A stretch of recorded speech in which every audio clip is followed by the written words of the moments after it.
Greetings. He's Gooby morning greetings.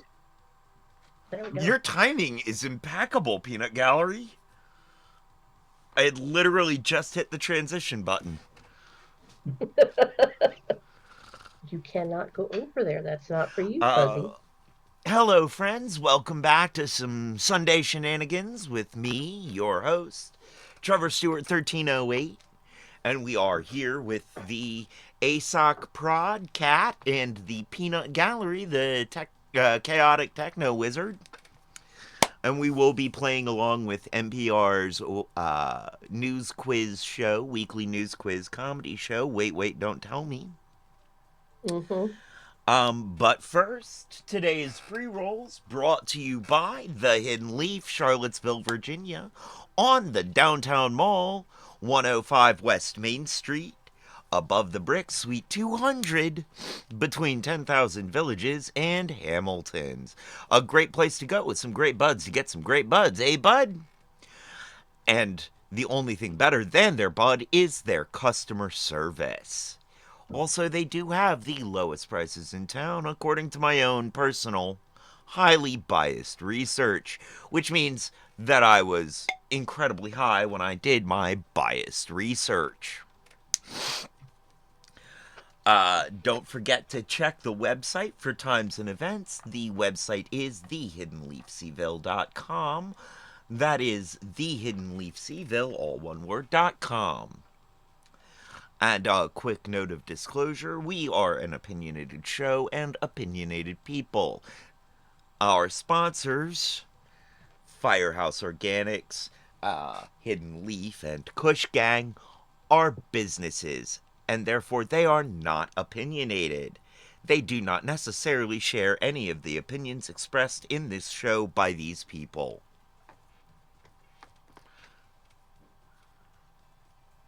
So now, let's start this pre-roll and start this show.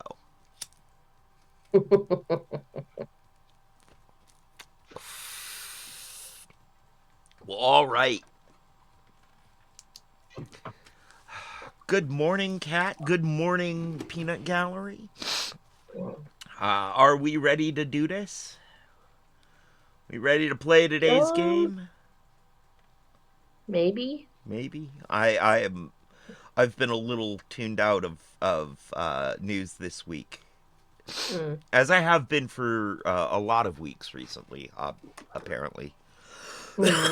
So, we'll see.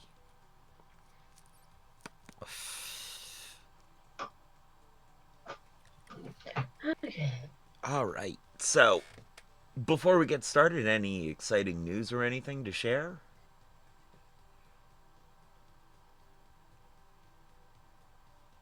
It's raining. That's fair. It's acting like winter for once. True, true. It is acting like winter for once. You know, there's something to be said for that. I do miss me some winter occasionally. Other than that, there may be something, but my brain is not functioning well enough to remember what it is right now. Yeah, we were all, I think we were both not ready to wake up this morning when it was time for the game. True. But hey, we're here. We're here. Woo! Oh. Rose Matafeo.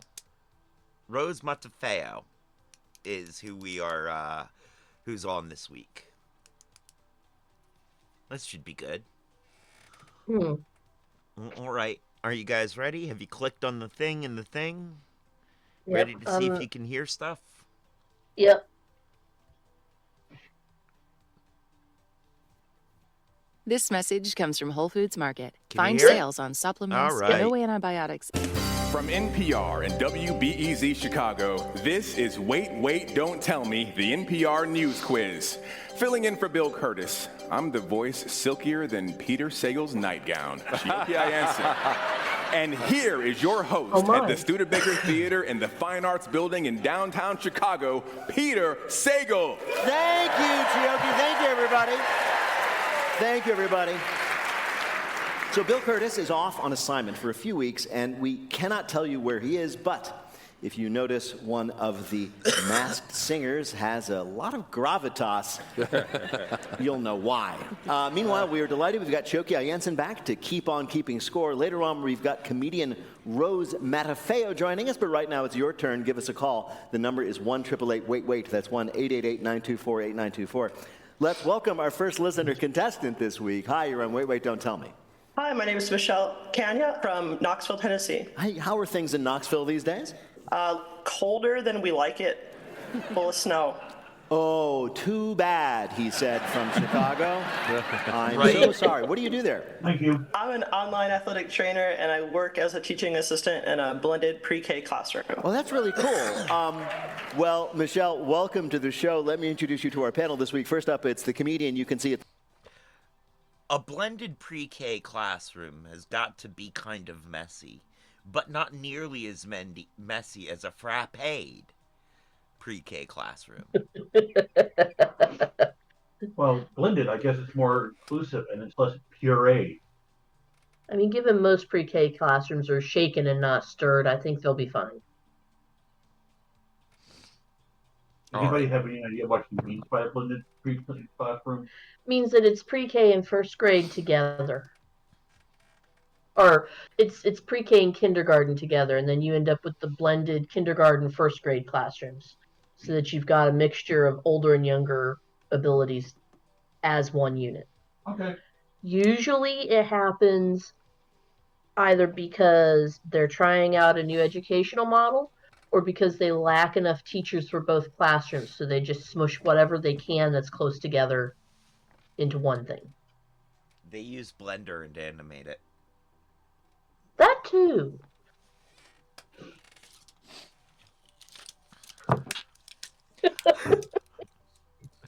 Well, now that we've stopped on the first joke and been educated, Sorry. no. It's on all of us. This is not just you. This is all of us. Miami Improv from January 24th through the 26th. For all dates, go over to mazjobrani.com. That's right, it's Maz Jobrani. Hi, how are you, Michelle? Hi, Maz. Next up, she's a comedian who will be at the Walton Arts Center in Fayetteville, Arkansas on January 30th, and who hosts the trivia podcast, Go Fact Yourself. It's now on LAist in Southern California. It's Helen Hong. Hi, Helen. Michelle. Hi, everybody. Hey, Helen.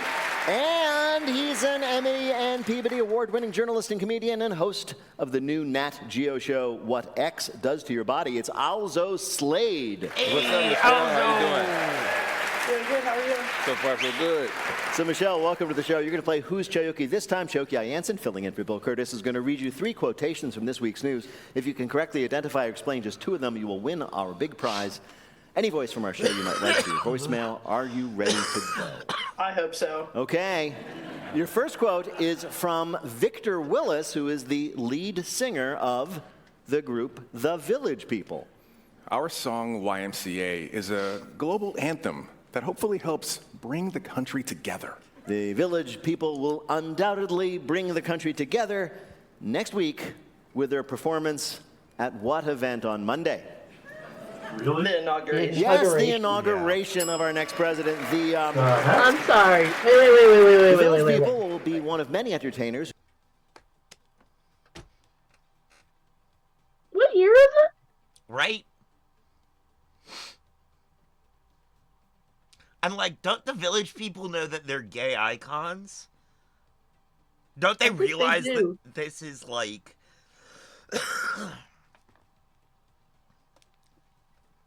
the opposite of the people who like them?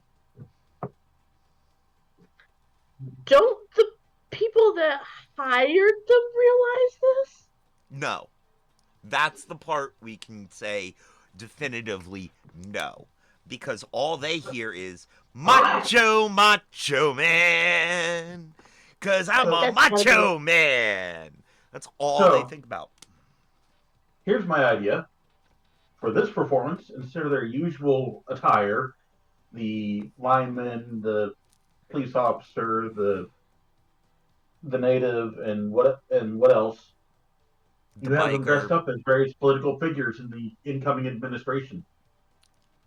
Oh, that would be great. That would be hilarious. That would be wonderful. And the lead singer's obviously dressed as Musk. Yes. Right, of course. So we'd have one dressed as Musk, one dressed as Putin, Well, yeah, one right. dressed as a carrot with a diaper. Pretty much. One dressed in all tailored green. Yes, yes. Ah, very good. Well Yes. played, well played. And the last one wearing an Amazon box. Nice. An Amazon box with Facebook stickers. Because they're busy arguing over what they're going to do. Right. Okay, sorry. No. Back to the game, though.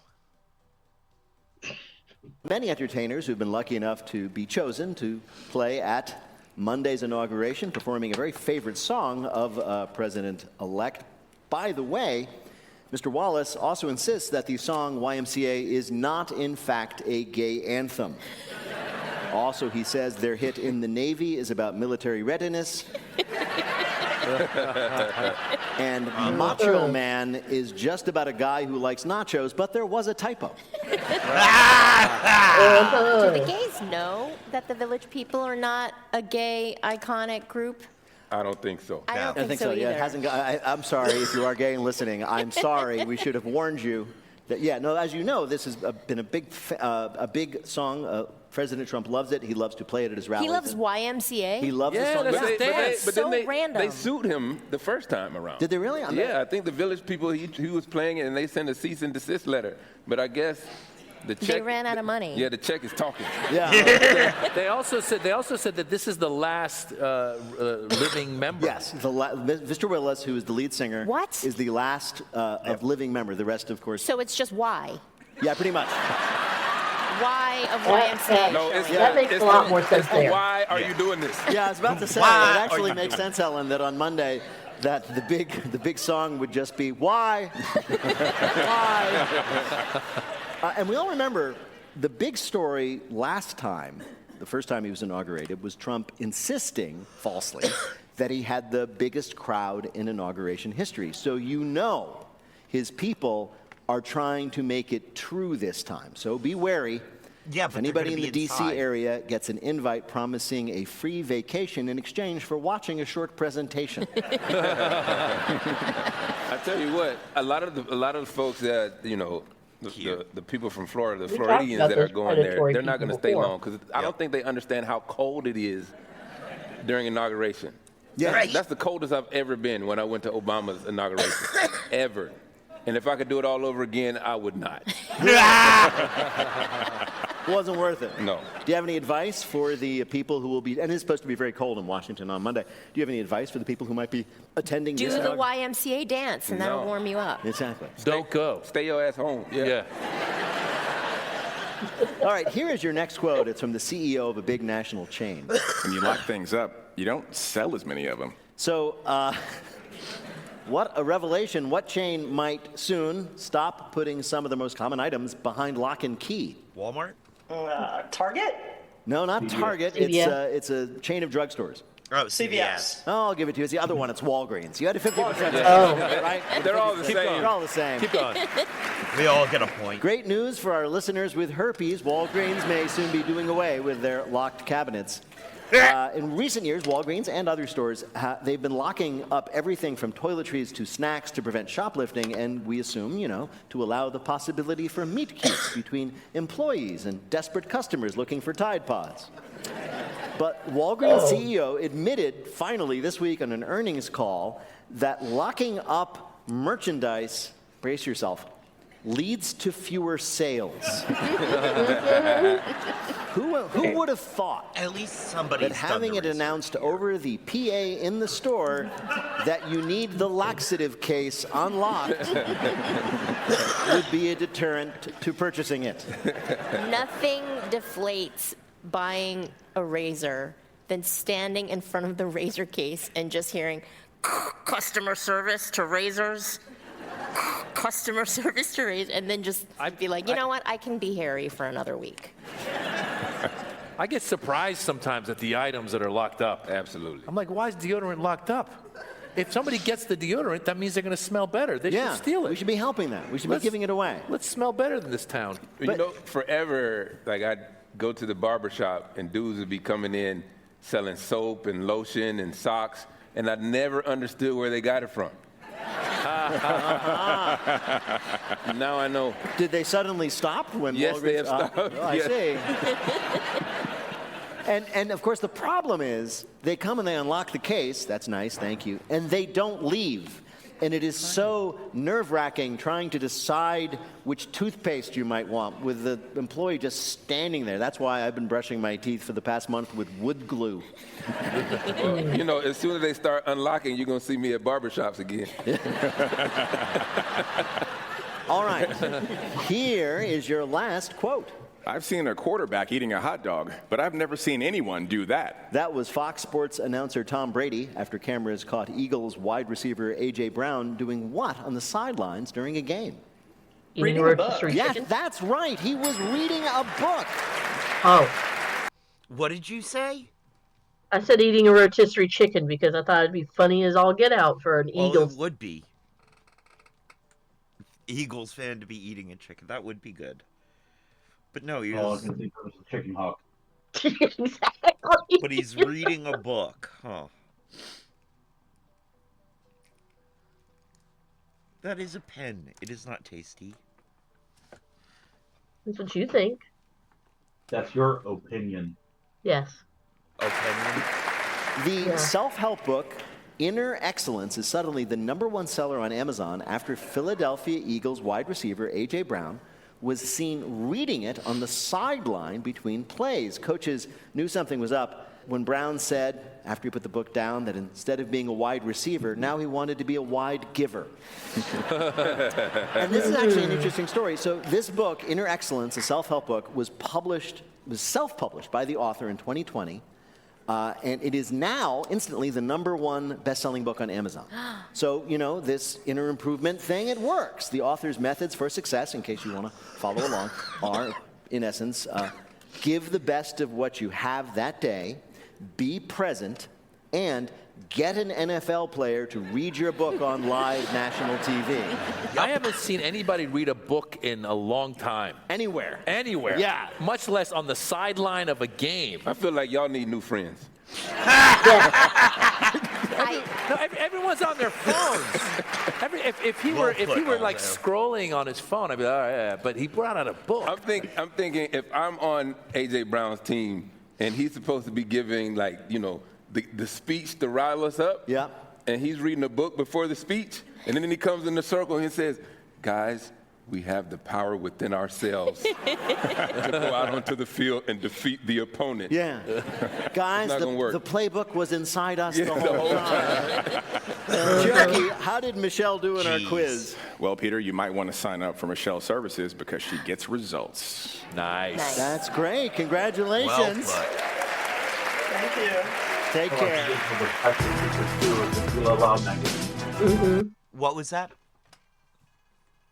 What he was reading on the sideline, all I could think of was Back to the Future 2 and the Ooh La La magazine. Oh, yeah, yeah. Oh.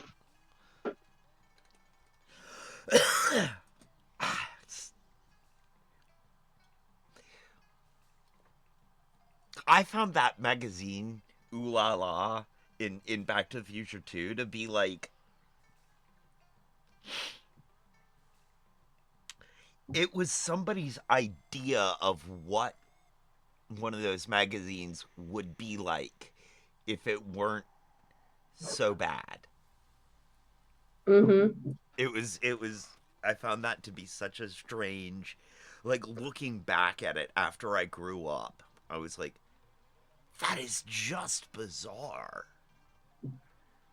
What? Almost cartoonish. Like, you know, like almost this cartoonish idea of a 1950s pinup mag.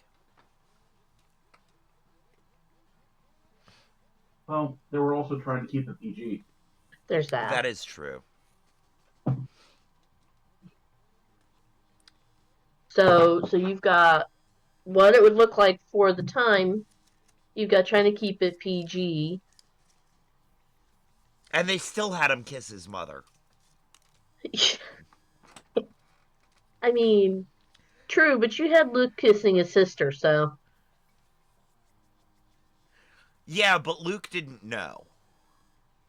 This is true. And Marty was not the one who initiated it.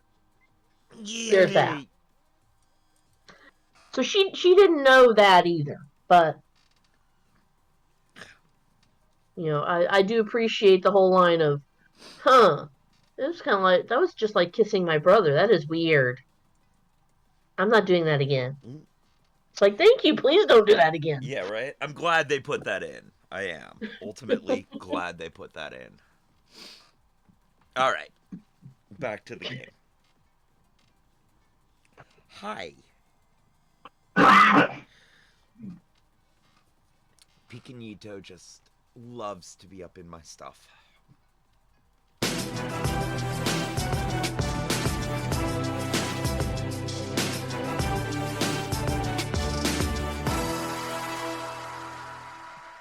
Right now, panel, time for you to answer some questions about this week's news.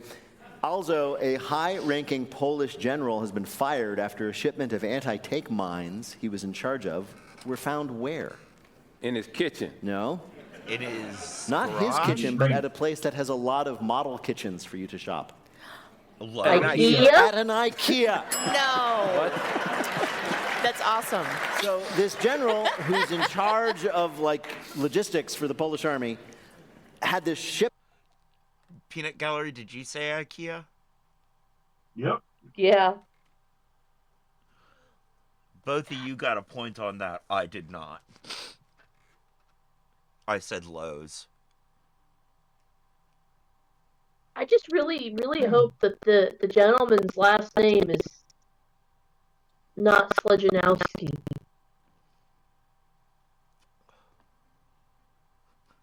Sledjanowski. He's Polish, it could be. I know. The shipment of munitions. What? What did you say?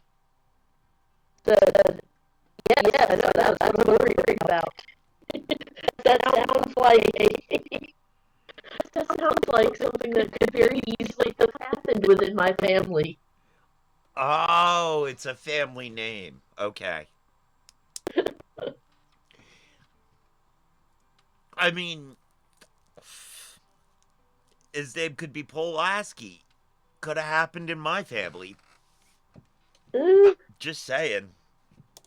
Could be. Of course, the Pulaskis didn't get really dumb until they mixed with the Stewarts. That's when we became the epitome of... Of the jokes? I mean, we are almost Florida Man. Look. Hey, y'all. Check this out. Hey, Bo. Watch this. Famous Stewart last I've words. told you that there were certain times where the only way you could get my mother's attention was by yelling a certain phrase. I don't want to know what the phrase was, do I? No, I've told you. I'm just not putting that out over the air. Yeah, no. We're good. We're good on that. Yes. All right, let's find out. Yep. Shipment of munitions on a train, and the soldiers who were unloading the train missed one car, which kept going in the train until it arrived at an IKEA warehouse where the employees were like, okay, and they unloaded it. And they were probably like, okay, anti-tank mines, I guess they go in the outdoor furniture department. And it turns out it was a good thing. They sold a lot of them under the name Boomlanding. Can you imagine? You know, IKEA has the arrows so you can walk through the whole store. Yeah. And then you get to this part and they say, look how many anti-tank mines you can fit in a 250 square foot apartment. Oh, yeah.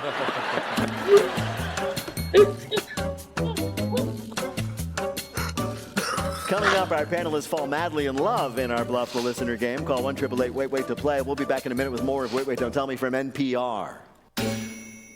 I think I have been to an IKEA This message comes from Cook Unity. 3 Choose from times hundreds of in my restaurant-quality meals prepared Maybe by 4. award-winning chefs, delivered straight to your door. Just Never. click and Crystal. eat. Flexible, commitment-free subscriptions. You've never Skip been to delivery, a- eat before check, wherever you write. Message comes from Charlie. No, not to an IKEA. Never been to an IKEA. Interesting. Hi, Jessamy Crystal. Great to see you. I hope church went well.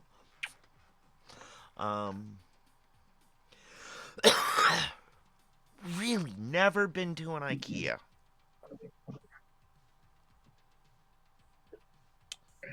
Well, I mean, where is the closest one to here? Up near DC, up at the outlet mall near DC. And why would I want to go there? Because you have normal friends who drag you outlet mall shopping? I'm usually the one that drags people out to go visit places. Why would I want to go up near DC? Outlet malls? Yeah. I mean, you I seem am more about as likely- into outlet malls as I am, so, like, I get it. Yeah. I get I'd it. rather go towards Williamsburg for outlet malls, less traffic. That's fair. And further from the evil swamp. I will handle the Great Dismal Swamp. I'd rather stay away from the evil swamp. That's fair, too. Personally, I find IKEA's products to be mostly made of pressboard. Very rarely are they actual wood. Something that will actually survive. Like, I am not easy on my furniture. I'm not easy on my clothing. I'm not easy on anything. So, when I buy furniture, I buy stuff that is solid. Solid. I don't particularly like pressboard furniture. I have this one, cabinet left over from an ex who got it from IKEA, and it's pressboard, and it stays where it is because it serves its purpose. But it's not I'm not a fan of pressboard. That was not on purpose. I'm sorry. I was aiming higher.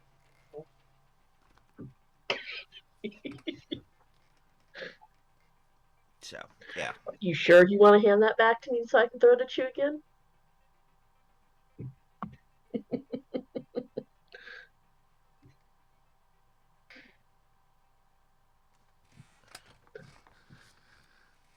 Yes. You're telling your story. Apple He's teamed up telling with jokes. the European car manufacturer, Kia. Yeah, that's why she threw something at me. I like it.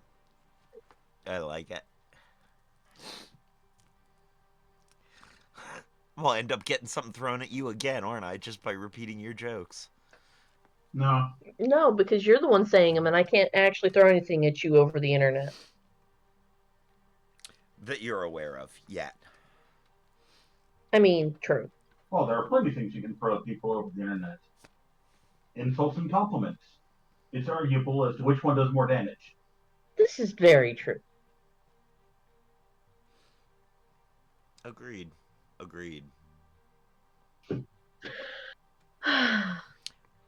Back to the show. Oh, you. Yeah.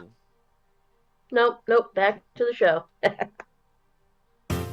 From NPR and WBEZ Chicago, this is Wait, Wait, Don't Tell Me, the NPR News Quiz. I'm Chioke Ayanson, filling in for Bill Curtis. We're playing this week with Helen Hong, Maz Jobrani, and Alzo Slade. And here again is your host at the Studebaker Theater in Chicago, Illinois, Peter Sagal. Thank you, Chioke. Thank you, everybody. Nice.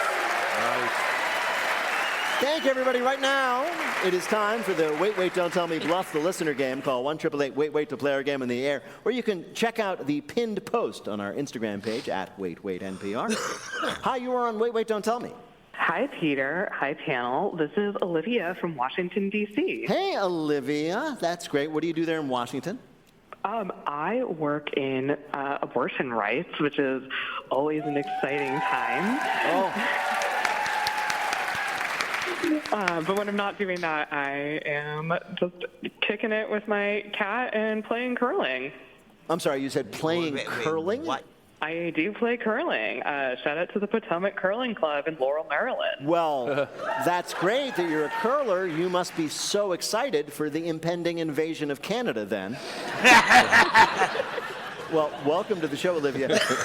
You're going to play our game in which you must try to tell truth from fiction. Chioke, what is Olivia's topic? Have I told you lately that I love you? Valentine's Day is only a few weeks away, and we're already seeing proof that true love still exists. In fact, we saw an amazing story about an unusual expression of love in the news this week, and our panelists are each going to tell you about it. Of course, only one of them is telling you about the real story. Pick that panelist. You will win the Wait Waiter of your choice in your voicemail. Are you ready to play? So ready. First up, let's hear from Helen Hong. Researchers in England have discovered a new language invented by a couple to celebrate their love and to trash talk others in public. Lisa and Jim Newman have been together for 14 years, and in that time have created an entirely new language that only they understand. Early on, I tried to tell her what I loved about her in Klingon, which we both speak fluently. But there was no word for the light that glints off your hair when it's slightly greasy after a day and a half of not showering. So we made one up. Linguists, in fact, cannot believe the complexity of the invented language, which also has an individual word for a whiff of your musty beard makes me feel like Uhura flirting with Spock in the Man Trap episode of the original series. Their language, in fact, is so complex and realistic that they were cast as aliens in the latest Star Trek show, Strange New Worlds, only to later reveal that what they were talking about on camera was how lame that show is compared to Deep Space Nine. A couple so deeply in love that they have invented their own language, completely inscrutable to anybody else. Your next true or false story of true love comes from Maz Jobrani. You've heard the phrase, don't get too attached. Well, a couple just did the opposite when they got magnets implanted under their skin, so when they hold hands, the magnets actually pull their skin together and they stick. I know, yuck. Sadie Rindu and her fiancé, Hannah Hansman, both in their 20s, wanted to get, quote, closer and express their love. And voila, every time they hold hands, the magnets go click. What the hell is wrong with 20-year-olds? How much closer can hands get when they hold each other? Did they consider just intertwining their fingers like the rest of us? Rindu stated, the magnets aren't painful to use or to the touch. If anything, you could forget it's there. Really?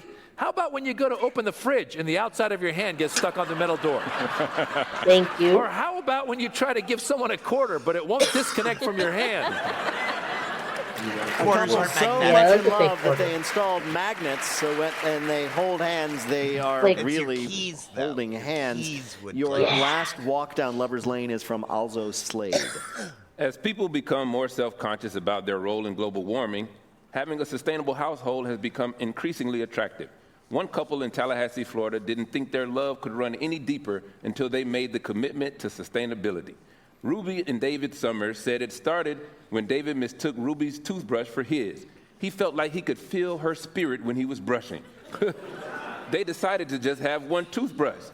They said, since we swap saliva when we kiss, it's basically the same thing, right?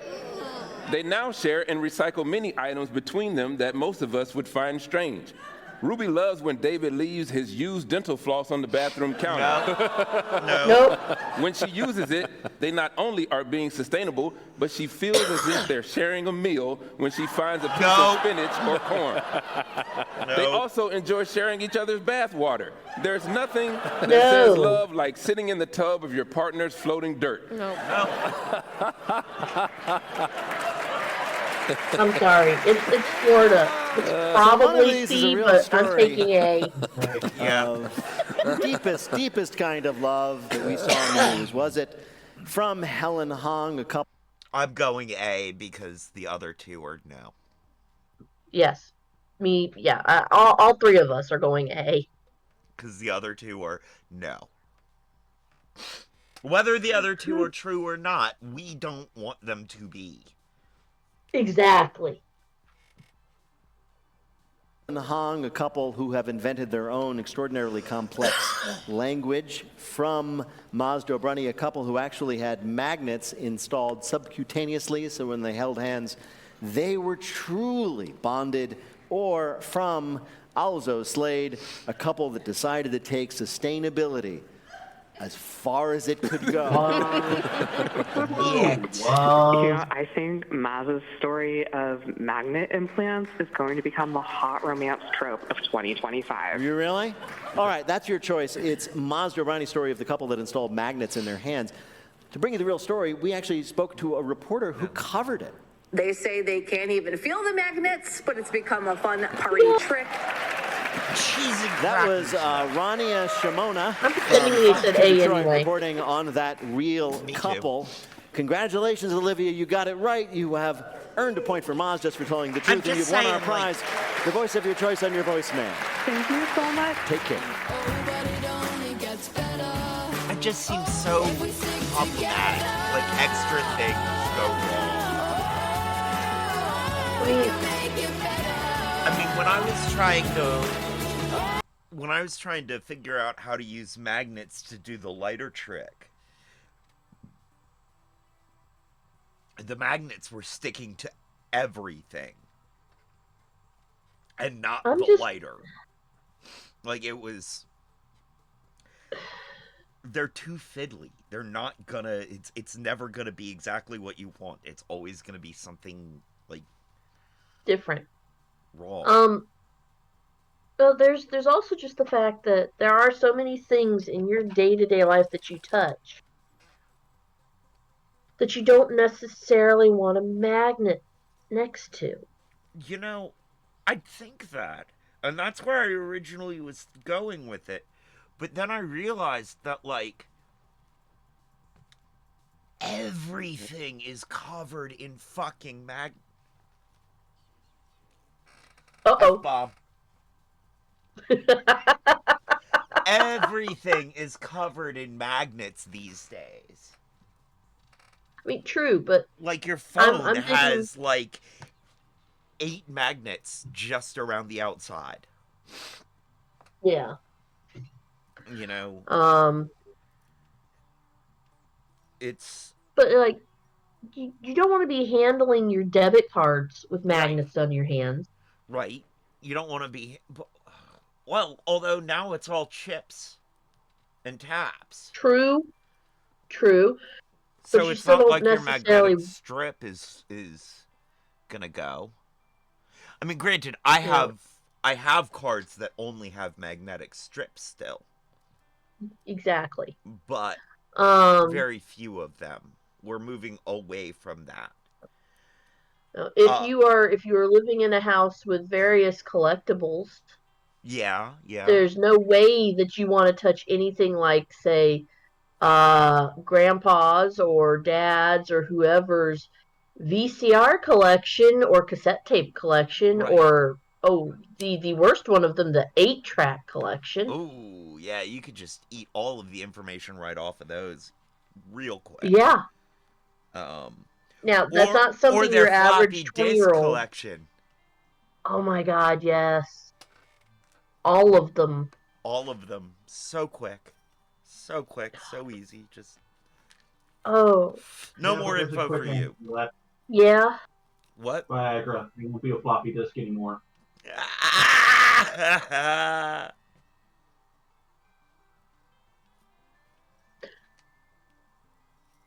love you, dear. um, yeah, it just like there. Also, metal detectors. Oh yeah, yeah. How are you going to explain that as you have to go through, all of the different metal detectors that have been put in place in various? Although I mean, I think most people don't worry about Flatware. Oh yeah. Every diner you go to, you're stealing a fork or spoon. And you don't even mean to. No. Or heck, just entering your car.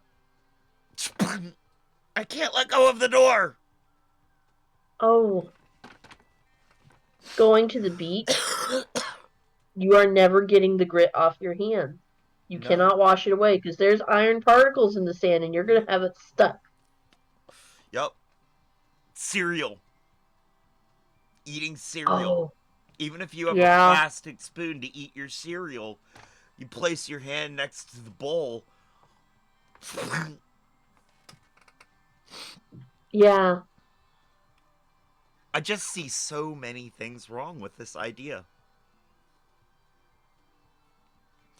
Well, they just wanted to prove that they had a magnetic personality. I guess, but I don't think this is the way to do it.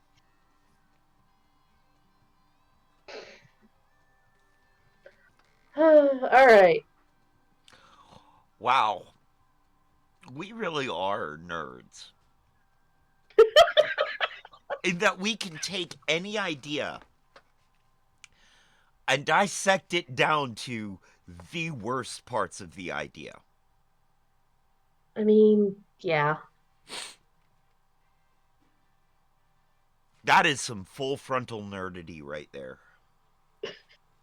I wonder where else they put magnets. Oh, no. I don't want to think on that one. My braces are stuck! Oh, no.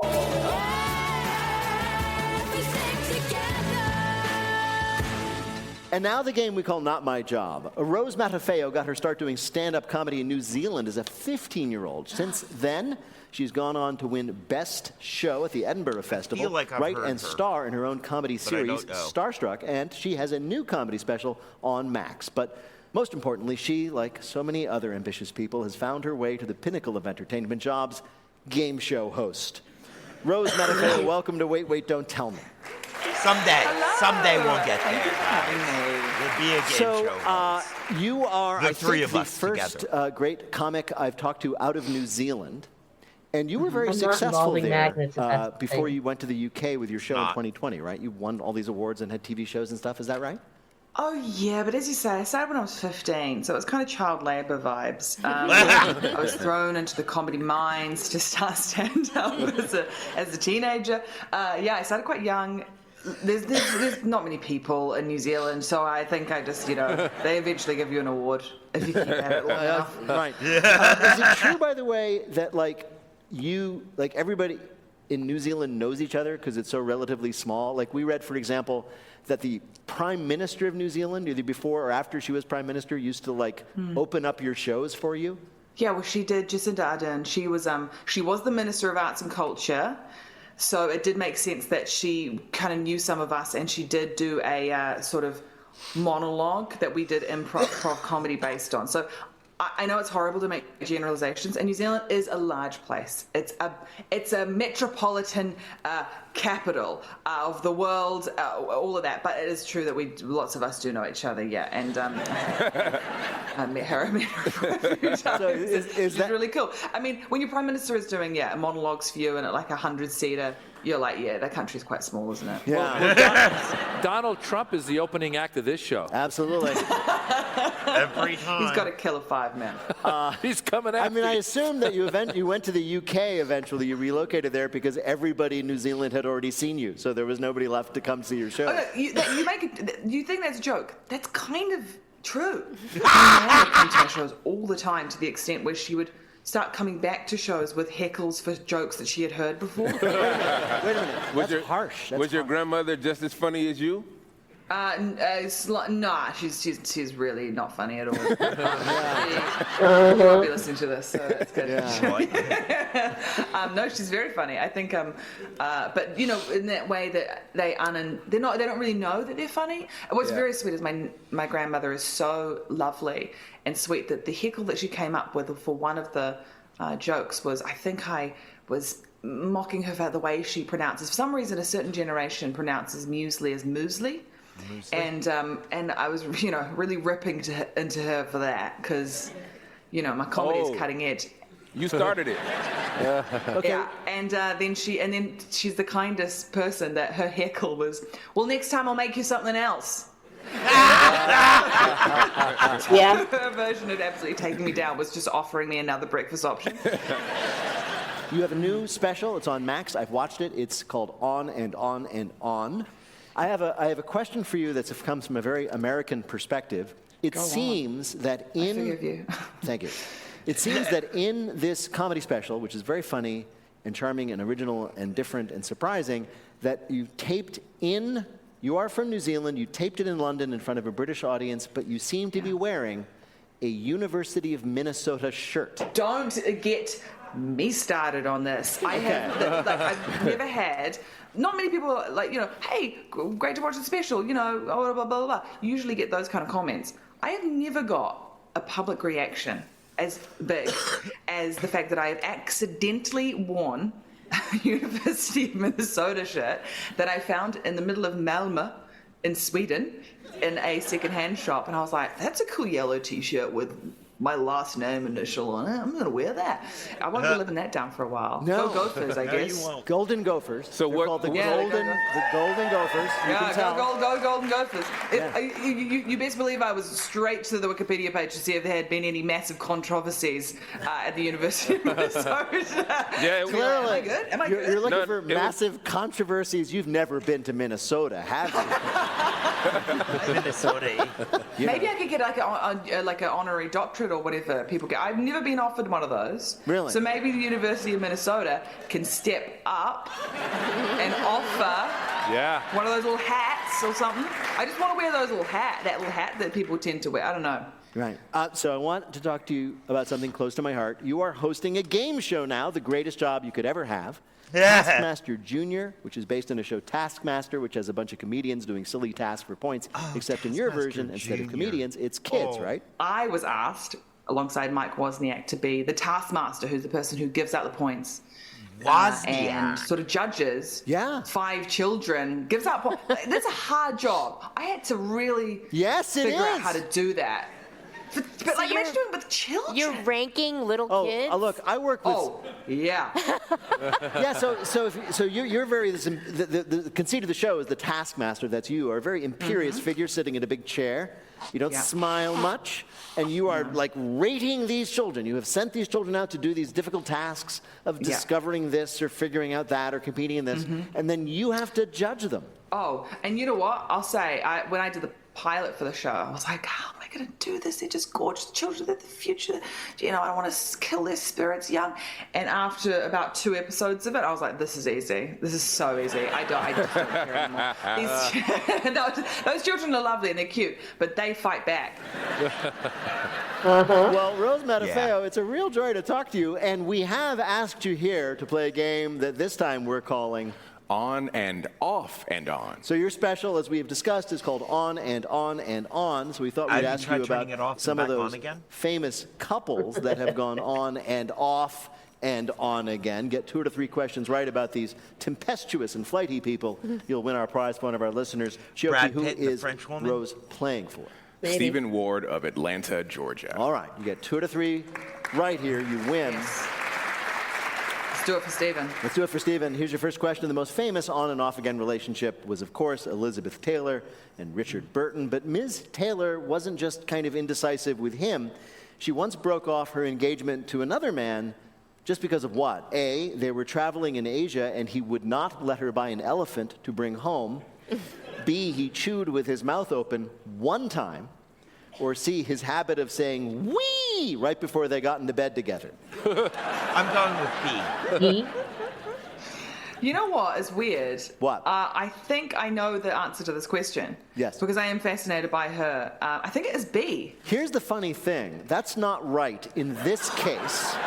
In this case, it was the elephant. She said, I'd like to bring this elephant home, and he said, you can't bring the elephant. That's a classic Liz move. It really is. That's really gutting that I got that wrong. I feel bad. I feel sick. I feel scared, and I feel, yeah. Here's your next question. You have two more chances. The most notorious on-again, off-again couple of the 1980s.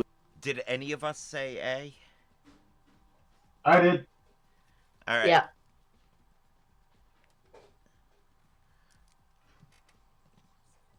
Was Ryan O'Neal and Farrah Fawcett. Tell me about it. Now, their relationship even started in a kind of wild way, as their first date happened when? A, after she saw him in a store buying that Farrah Fawcett poster and followed him home. B, after the Dodgers' 1981 World Series win, they had gone out and were looting a store together. Or C, when Fawcett's husband, Lee Majors, was away filming and asked O'Neal to just be a pal and check in on her. I have a feeling it was C. Dirty dog. What did you say? C. C. C. C. If that's true, I'm gonna go C. And you are right. That's what happened. Yeah. Classic story. Okay. Yes, Lee said to Ryan, could you go check in on Farrah? And Ryan checked in, and she was fine. If you get this one right, Rose, you win. Okay. And you will be happy with yourself for a fleeting moment. So here we go. The American record holder for most marriages in a lifetime is a man named Glenn Wolfe, who was married 31 times. Yeah, buddy. Oh, sorry. Yeah. I was a fan. Before he died at the age of 88. To whom was his very last, his 31st marriage? Was it to A, the very last woman left in his Iowa town that he had not yet married? B, the person who held the woman's record for most marriages in a lifetime? Or C, wife number one, because as he said, I've tried all the rest, she was the best. I'm going with C. Snap, snap, snap. All of these are spicy options. They are. Do you guys have any, where are you guys going? Gamma. Okay, that's a C. Yep. We're C. all on C. I mean, might as well. Although, if it's B, I'm going to laugh. Me too. Gandalf, what are you doing? Gandalf. Not toys. Trying to sway your vote for another letter? No, he's just messing with They stuff. are. No, I'm actually going to go with B because I feel actually that Glenn Wolfe is a PR hound. He's probably doing it for the fame, and he's going, why not? Let's get in the Guinness Book of World Records. Let's get that photo, and I'm gonna die in style. You are exactly right. Yeah. That's... Wow. I mean, it tracks. It does track. Thank goodness. That is what he did. He married the woman who had the record for the most number of marriages, and they both did it for the publicity and to, get in the Guinness Book. I don't know how long the marriage lasted. This is where I turn to Chioki, and I say, Chioki, how did Rose Matafeo do in our quiz? New Zealand's finest conquered Edinburgh. She conquered Britain. And now she's conquered NPR. There you go. Clip that up. Absolutely. Rose Matafeo is an actor that and on a comedian plaque. whose new special, On and On and On, is charming and funny and surprising. It is now streaming on Max. Rose Matafeo, thank you so much for being with us and staying up late. Bye-bye. In just a minute, Chioki spends all his money at the arcade. Stick around to see what he's won in our Listener Limerick Challenge. Call 1-888-WAIT-WAIT to join us on the air. We'll be back in a minute with more Wait, Wait, Don't Tell Me from NPR. This message comes from Redfin. With the Redfin app, you know, Organic strawberries and faster. Enterprise. Maz Jobrani, Helen Hong, and Alzo Wait. Slade. And What was here that again is your first host at advertisement the for? Studebaker. Can you go back? Can you go back to that first advertisement?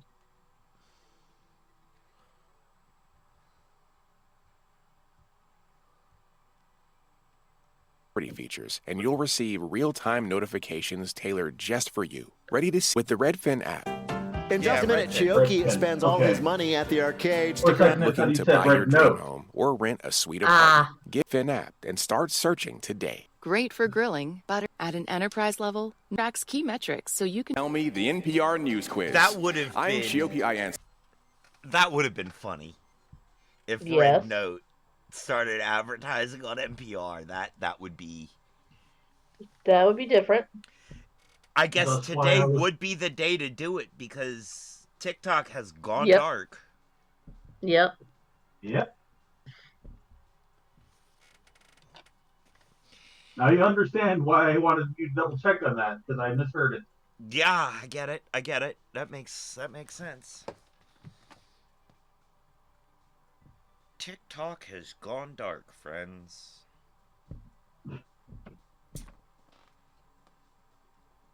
Bill Curtis. We're playing this week with Maz Jobrani, Helen Hong, and Alzo Slade. And here again is your host at the Studebaker Theater in Chicago, Illinois, Peter Sagal. Thank you, Chioki. Thank you, everybody. In just a minute, Chioki reveals that he has the heart and soul of a poet in our Listener Limerick Challenge game. If you'd like to play, give us a call at 1-888-WAIT-WAIT. That's 1-888-924-8924. Right now, panel, some more questions for you from the week's news. Also, the tech millionaire Brian Johnson has become famous for his ambitious plan to live to 150 years old. But he's just learned that one particular drug he was taking to slow the aging process was actually doing what? Speeding I feel like any drug to enhance something, shrink something. You went right there, didn't you? That's what you think. I mean, I'm just. I was thinking shrinking the brain. What were you thinking? Oh, the same. I was thinking shrinking the brain. Absolutely, also. Absolutely, also. Yes, the brain. Absolutely, the brain. I don't know. Can you give me a hint, please?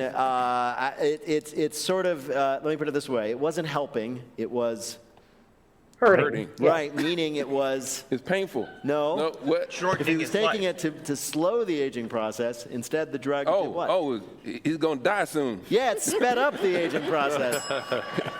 Brian Johnson poured millions into various. What was that? Yeah, we all said that before we got to that, so. Yeah, points all around.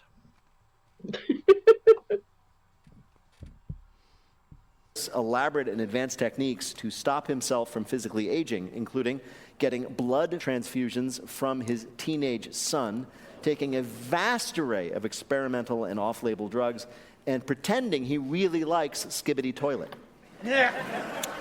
But this week, Johnson admitted to his followers that one drug he'd been taking to slow his aging was actually speeding it up.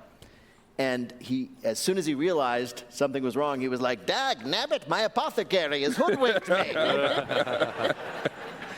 How did he notice that it was speeding it up? That's a good question. Probably he was watching the commercial and they say side effects may include speeding up your death. Yeah.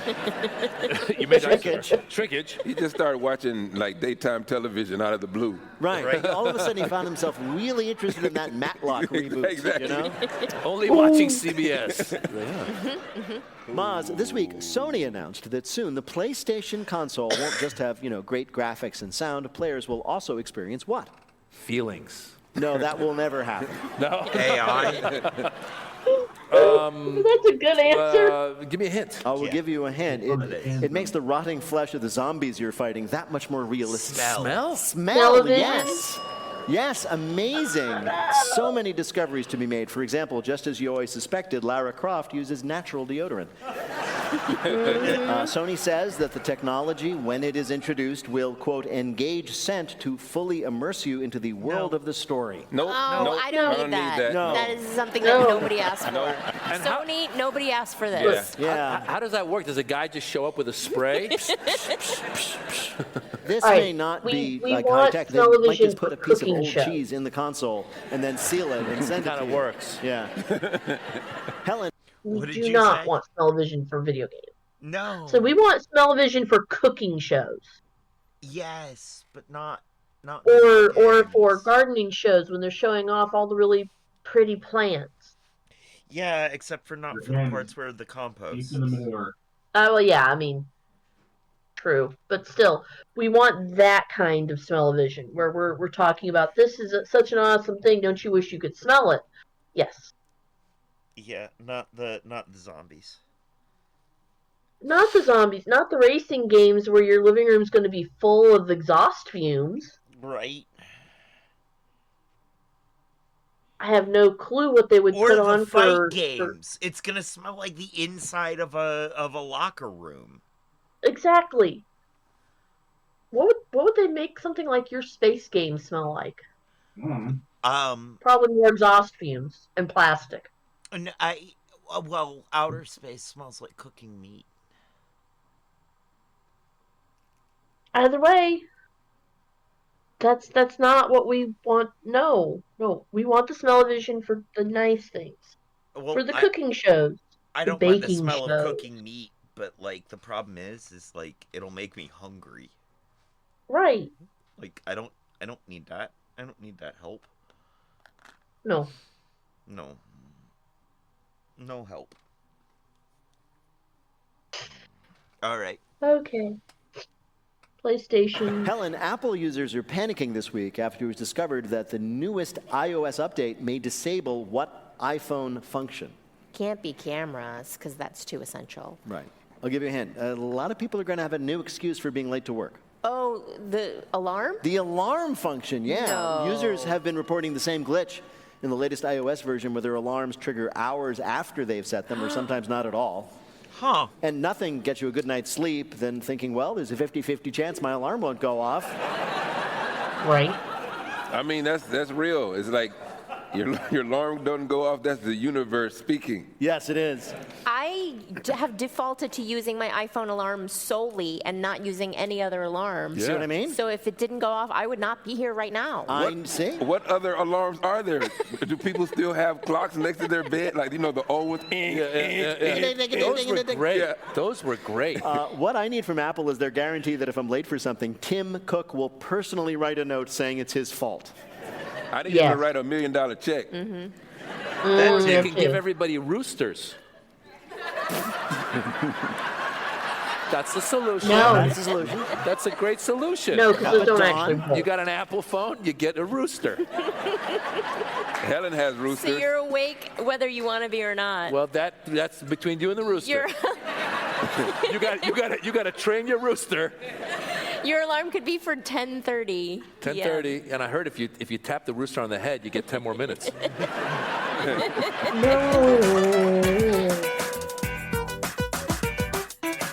Oh, that was awful. Coming up, it's Lightning Fill in the Blank, but first it's the game where you have to listen for the rhyme. If you'd like to play on air, call or leave a message at 1-888-WAIT-WAIT. That's 1-888-924-8924. All right, you guys ready for You can this? catch us most weeks right here at the Studebaker Theater in downtown Okay. Chicago, Illinois. You can also come see us on the road. We'll be in Richmond, Virginia, Chioke's hometown, on February 13th, and in Orlando, Florida on March 20th. For tickets and information February for all our 13th. live shows, go to nprpresents.org. And you can also check out our sister podcast, How If to we Do can do Everything it, that This would Week. be Mike fun. and Ian But I talk don't know with that Saturday we Night can. Live's James Austin Johnson about how his Donald Trump impression has changed over the years. Spoiler alert, Trump got sleepier. Hi, you're on Wait, Don't Tell Me. Hi, this is Lucy calling from Pittsburgh, Pennsylvania. Oh, we love Pittsburgh. One of the best places I know of. What do you do there? I'm a surgical tech in the operating room. Wait a minute, a surgical tech in the operating room. So what do you actually do in the operating room? So if you've ever seen any medical drama when the surgeon's up at the table and they ask for the scalpel, I'm the person that hands them the scalpel. Whoa, that's so cool. Do you ever think it's to pretty yourself fun. when you go into work, like, today I'm going to mess with him? And he's going to say Every day. scalpel, and you'll say feather duster, rubber chicken. I'll have to use those next time. Well, Lucy, welcome to the show. Chioke Jansen is going to read you 3 news-related limericks with the last word or phrase missing from each. If you can fill in that last word or phrase correctly in 2 of the limericks, you will be a winner. Here is your first limerick. I've got hips that would make any doula whoop, and a waistline so fine you'll need a jeweler's loop. So I'm great at a sport that needs no gyms or courts. See, my body is perfect for hula hoop. Hoops? Close enough. Well, hold on. What kind of hoop? It rhymes with the common phrases doula whoop. Jeweler. Hula hoop? Hula hoop, yes. Scientists have this. Peanut Gallery, did you get that one? Yep. I think all 3 of us got that have one. discovered the ideal body type for successful hula hooping using physics, geometry, and va-va-vumetry. They've determined a curvy waist and hips and a flexible badonkadonk are all you need. These findings were published in the academic journal Maxim Magazine. I'm still stuck on doula whoop. Doula whoop. And which is, when would a doula whoop? Right? When the baby's born. Yeah. Woo, woo, woo, whoop, whoop. There it is. All right, here is your next limerick. In most arcade machines, there's this flaw. A stuffed bear is the best you will draw. But here you might snag a sweet Hermes bag. Grab some luxury treats with our claw. Claw, yes. Arcades around the country are adding claw machines featuring luxury prizes. I know. But he already said claw. You can't use the same word in a rhyming scheme. I know. I call technical foul. I call technical foul too, but we're not running the actual game. So we can't do anything about it. Yeah. We can complain. This we can do, yes. I'm good at that. Yes, we both are. are. I can give you guys both a point because they had a technical foul. I'll take it. All right, there we go. So both of you are still 2 points ahead of me.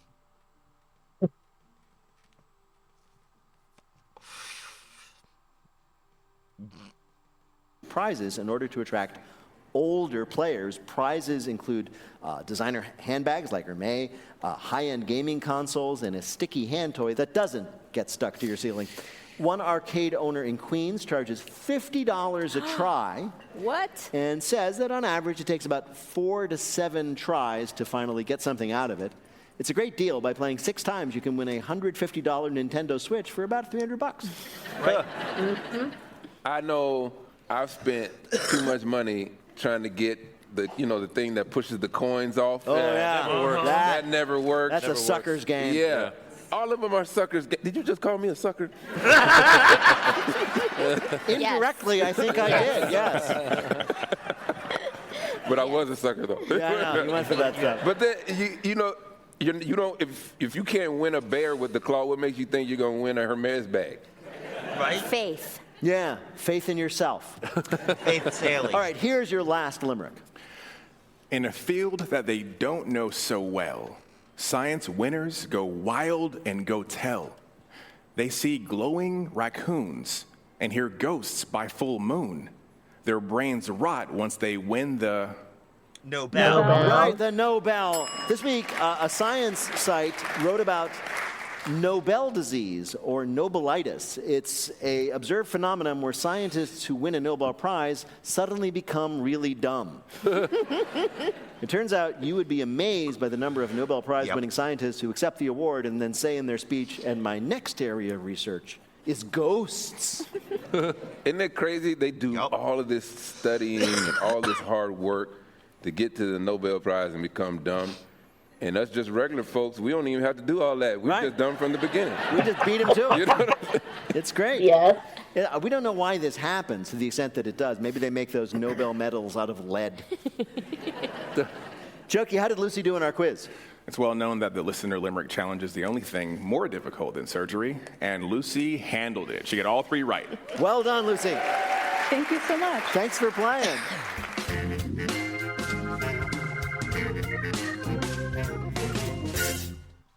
This message comes from BetterHelp. Every January brings you 3 Hearst Network. Commonwealth University, making it a university. Also and Maz have 3 points. Helen's got 2 points.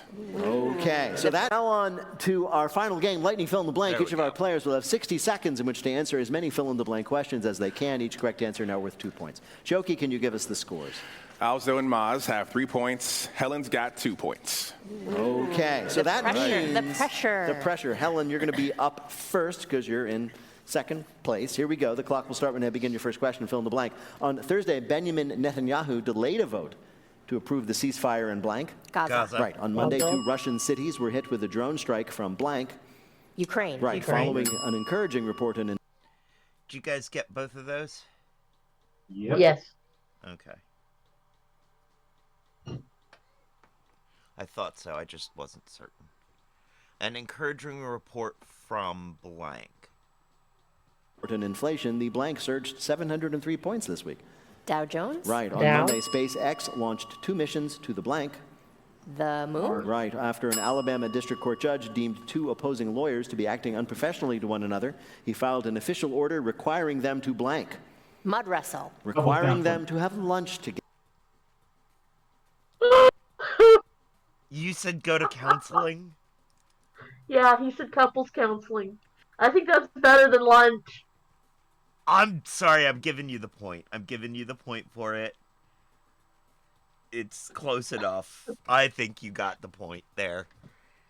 Lunch together. Oh, that's less fun. On Thursday, it was announced that podcaster and former late-night host blank would receive the Mark Twain Prize for comedy. Oh, David Letterman? No, Conan O'Brien, best known for Blue Velvet, Mulholland Drive, and Twin Peaks. Legendary director blank passed away at the age of 78. David Letterman. Right. This week, a man in Australia who attempted to burn down a restaurant had to flee the scene because he blanked. His clothes on fire. Yeah, caught Burned himself on his fire. clothes. No, because he... Well, no, right. You're right. I'm sorry. What? He lit his own pants on Yay! fire. Well done. Here I am. Totally guessed that one. Yeah. Good one. Did you get that one, Peanut Gallery? Nope. Good one. The security footage shows the man dousing the restaurant in some flammable liquid, lighting a match, and then being quite shocked when the only thing that caught on fire were his own pants. So, important note for arsonists, when you bring your gas to the crime scene, do not carry it in your pockets. Jokey, how did Helen do in our quiz? Helen got 6 right for 12 more points. She now has 14 points and the lead. All right.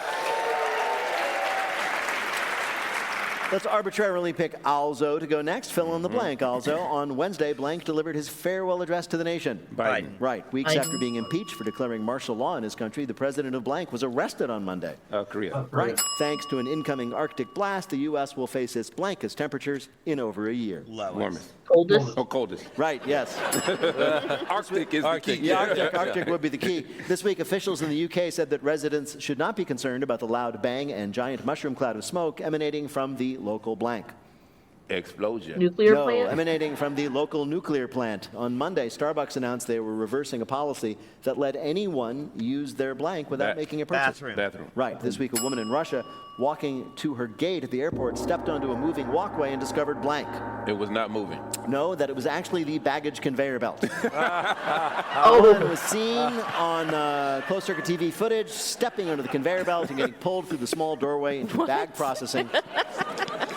Thankfully, she's fine and says the worst part was actually all the other people who lined up to get sucked into the baggage carousel, even though their group hadn't even been called yet.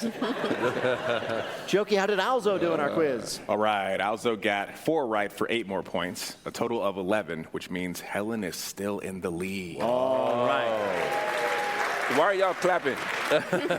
How many then does Maz Jobrani need to win, Jokey? Maz needs 6 points. All right. You got this, Maz. Here we go, Maz. This right. is for the game. On Tuesday, confirmation hearings for blank's cabinet picks began. Trump. Right. On Wednesday, Los Angeles Mayor Karen Bass warned that the You said that, Cat. Did you say that, Peanut Gallery? Yes. Peanut Gallery said it. Cat did not. Oh, okay. I have a hard time telling which one of you said something sometimes. Fair enough. Because our voices are so similar. They're coming through on the same input, so they overlap. I understand, but I'm still going to make fun of you. Mayor Karen Bass warned that the city was not safe from the danger posed by blanks. Fires. Right. The This week, wildfires? the royal family reported that blank was in remission from cancer. Kate Middleton. Right. On Tuesday, the House passed Yeah. a GOP-led bill banning some blank athletes from participating in their chosen sports. Yeah. Transgender? Right. After charming fans by riding a line you bike say to a that one, movie Peanut premiere this Gallery? week, Timothy Chalamet. Nope. I did not. Okay. Timothy Chalamet. Timothy Chalamet blanked. Fell off the bike. No, he was fined $79 for not docking the bike properly. Hilarious.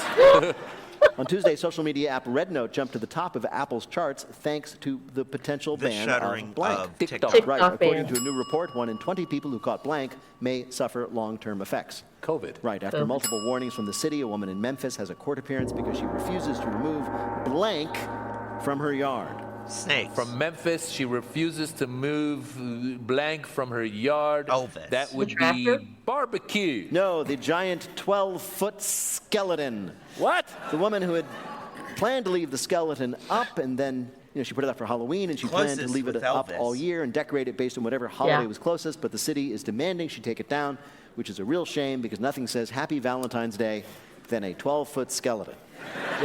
Yeah. Jokey, I agree. did Maz do well enough to win? Oh, snap. Maz got 6 right for 12 more points. So with a total of 15, your champion is Maz Jobrani. Yes. Congratulations. Yes. Wow.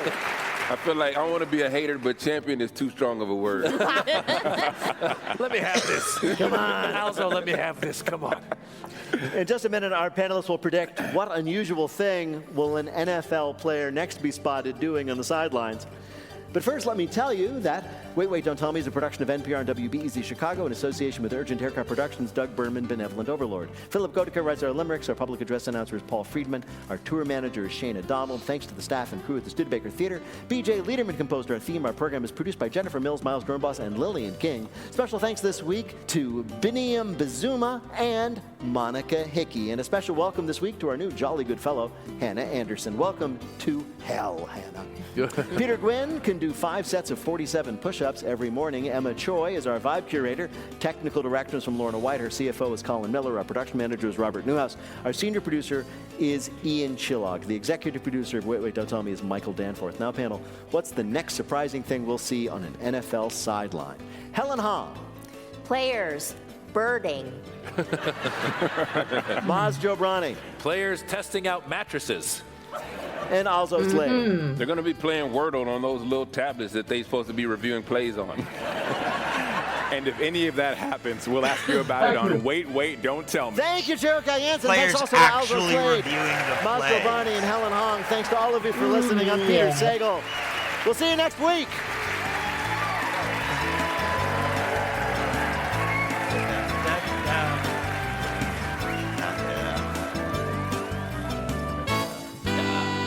Da, da, da, da, da, da. This is NPR. Support for the following. Well, all right. So, the scores as I counted them, they could be wrong. Kat, once again, in the lead with 31 points this week. Ow.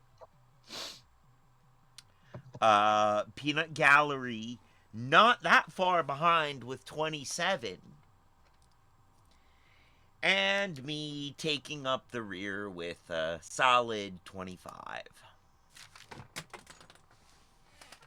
Solid but respectable 25 points. I mean, yeah.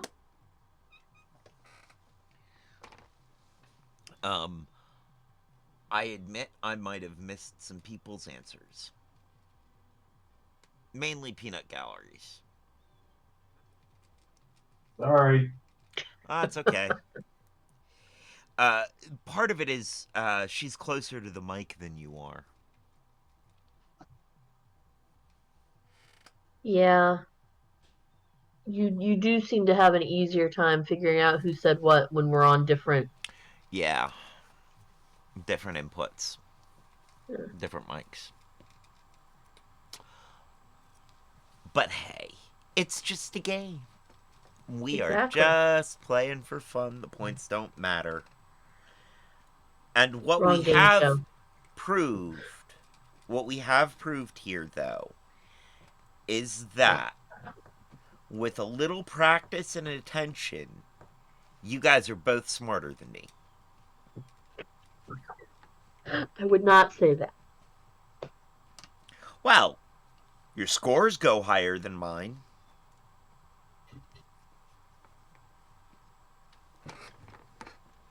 How long were you awake before today's stream? Not long. Okay. But also, I do listen to the news all week long. I do pay attention to this stuff all week long. Almost specifically so I can play this game. So it really is, you guys are beating me at my own game. Oh. So it does, I think it goes to show that both of you, with a little bit of practice and a little bit of attention, you guys are just as smart, if not smarter than me.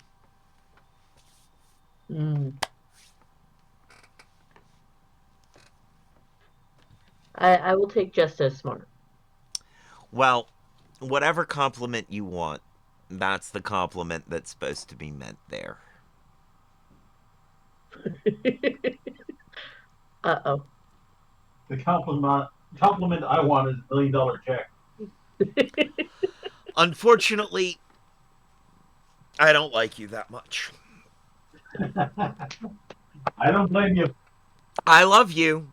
I don't like you that much. No, actually, really what it is, we don't have $1 million checks yet. We don't have FU money yet. But no, not yet. Someday we can hope for it. And once we get FU money, of course you'll get the FU money. You're part of this. That is going to be so hilarious at some future date. Random check in the mail. And the only thing written in the memo FU money.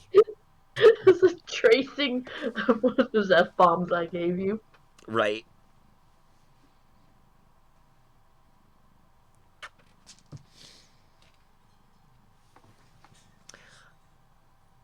The cat's looking around like, why? Because you got into my arms, kitten.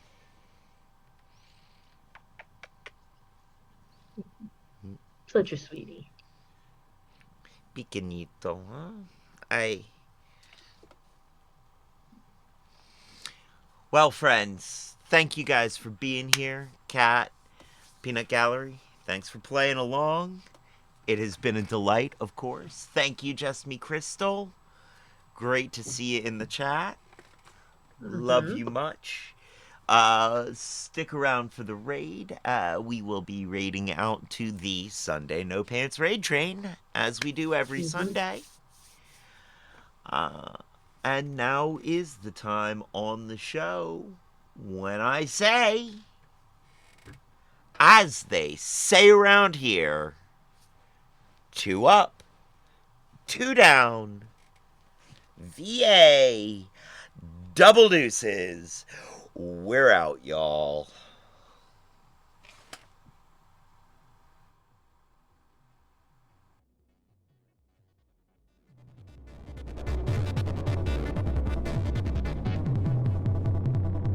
The world is full of golden characters. At least I'm as brave.